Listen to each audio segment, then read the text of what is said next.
Hi, today we are going to talk about creating your own texture fiber paste. This stuff is super thick and adds amazing texture to your projects.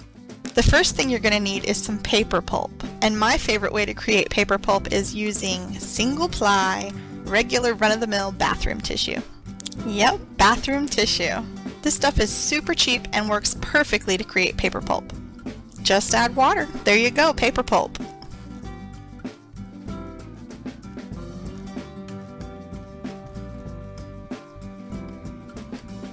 When I'm completely done filling my cup with paper and water, I like to top it off with just a little bit more water. That way I'm positive that my paper is going to be wet enough to break down completely. You can see here that my paper is really wet. I really like the extra water left in my pulp.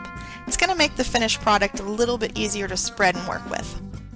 The last thing you need to do is just tear your paper into small pieces. This is going to make the mixing process a lot faster.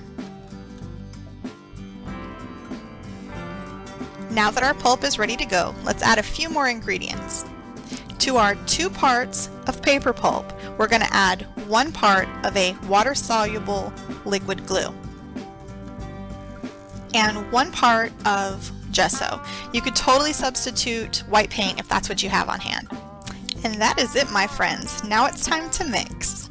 I'm just going to use a little hand mixer I picked up at my local thrift store just for craft applications. Now you're going to want to mix this until it's pretty smooth. You want all of the pieces to come together. You want to break down that paper as much as possible. Your finished mixture is going to be light and fluffy with this beautiful thickness to it. Just store your unused paste in an airtight container until the next time you want to use it.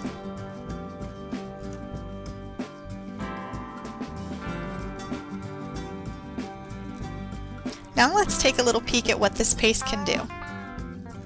Although you can add it directly to your projects while it's still wet, my favorite thing to do is to spread it out on some sort of a non-stick sheet or a plastic sheet and let it dry. You can spread it thick with lots of texture.